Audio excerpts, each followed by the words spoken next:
Sometimes I think that having wavy hair can feel a little bit overwhelming. There's tons of information, there are so many different products, and loads of different routines that you can follow.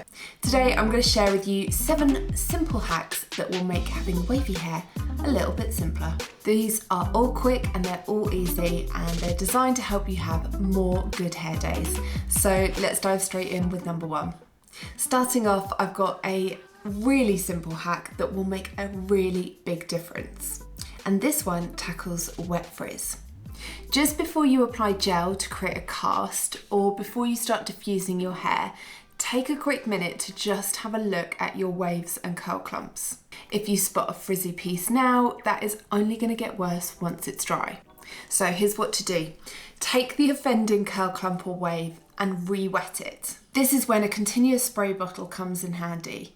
If you brush styled, you just want to re-brush the section. This will smooth out the frizz and reset the curl clump. Easy. If you've scrunched or did a version of the bowl method, get that section really, really wet. Smooth over the frizz and just re-scrunch and pulse. Now just either glaze with gel or go straight to diffusing, air drying. If when you take that minute to review your hair you've got loads and loads of frizz, I would definitely recommend revisiting your method to create your curl clumps. I'll link a couple of videos in the description that might help. One's a brush styling method and one's a bowl styling method. But this hack is great for tackling little sections or little pockets of wet frizz, and it'll give you a smoother overall result. Number 2, mousse. Emulsify every single product that you ever use except for mousse. When you actually start to think about it, this one is kind of obvious.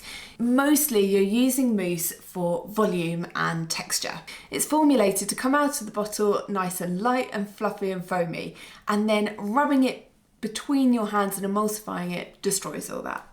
Instead, gently swipe the mousse between your hands, very, very gently, and immediately glaze over your hair. You can do this upright or head tip forward. That's just down to personal preference. Scrunch, pulse, and enjoy that volume. Hack number 3, root lift. This hack is a get 3 for the price of 1 situation, because basically I'm going to share with you 3 really simple hacks to create some root lift for your waves and curls. Number 1, use your fingers. Simply use your fingers to create separation and then gently lift your hair upwards towards your parting. Hold this in place while you then diffuse to set that shape. This one really only works if you are diffusing, or perhaps if you have the arm stamina of a Greek god. No way am I holding my arm in the air for 15 minutes while my roots dry. Number 2, use a wide tooth comb. This works in the same way as option 1, it just means you don't have to use your fingers, and it will give a more uniform result. Place the comb just down from the parting and then again lift the hair in an upwards motion. This is another option where I only really recommend it when you're diffusing your hair. And option number 3, claw grips. I have a large rounded one which I like to place horizontally at the front and the back of my head. And then I have a slightly smaller one that I tend to use down the centre parting.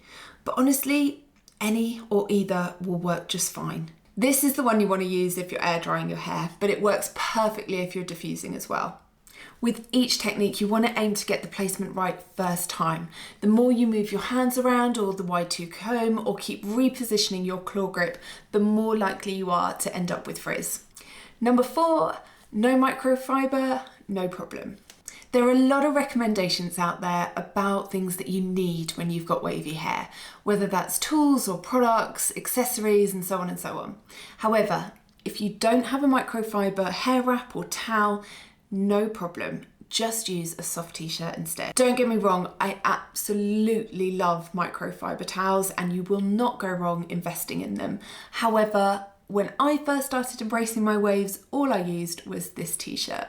I'd use it to both plop my hair and micro plop, and it worked perfectly. Number 5, a satin scarf. Okay, so I'm about to completely contradict myself because I am going to recommend that if you don't already have a satin scarf, you should go out and get one. The reason why is this another multi-benefit item. I use mine to protect my waves at night by wrapping up my fresh curls. I've also used it to cover a cotton pillowcase when I forgot to take one away on holiday with me. And I also use it as a hair accessory, which means quite often I'll be able to get one more day out of my hair before I have to wash it. It's such a versatile item to have. You don't need to spend an absolute fortune on them, and they pack away really, really well. So if you're traveling, it's such a good thing to have to go on holiday. I love the ones from H&M, but I also noticed that Amazon have got some great ones for under £10. Number 6, heatless methods. This hack can help bring new life to stretched out waves when you've hit day 3 or day 4 or even day 5, and it can also help rescue failed wash days. Not so long ago, I rescued what some may call a failed wash day. I personally like to call it an experiment that delivered mixed results. And the rescue came in the format of heatless curls method, and to be honest, I've become slightly obsessed ever since.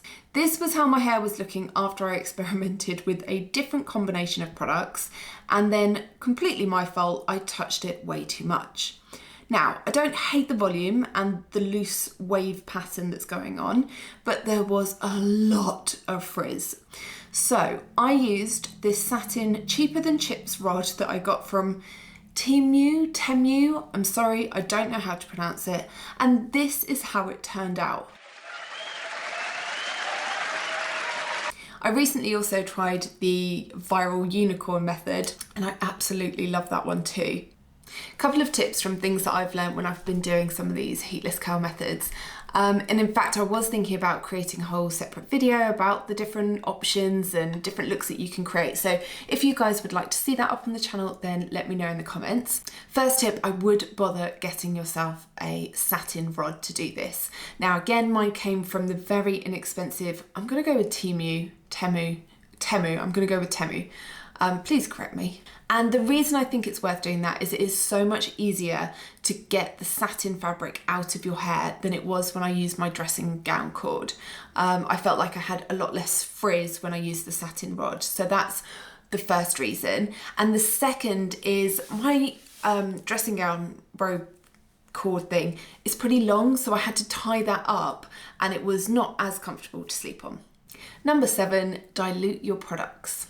Finishing on possibly the simplest of hacks, add water to your curl creams and your gels to dilute the product down. This way you won't overload your hair with product and you won't weigh down your waves. I usually tend to do this by dipping one hand into water before I emulsify a product between my hands, but you can also just use a continuous spray bottle, spray directly into the product and then emulsify. That's it guys, those are my top 7 wavy hair hacks. Let me know which is your favourite. I love to hear from you guys. For me, I think it has to be the heatless methods, because being able to kind of reinvigorate stretched out waves or rescue a failed wash day is pretty awesome. And then probably diluting products, because that way you get the best of both worlds. You can have all those lovely, rich, moisturising ingredients like shea butters and coconut oils, but they won't weigh down your waves. Thanks everyone for watching. I really do appreciate it. I'd love it if you could take a minute to hit the thumbs up button. And if you're not already a subscriber, think about hitting the subscribe and the bell for notification. Thanks again everyone. Take care and I will see you in the next video. Bye.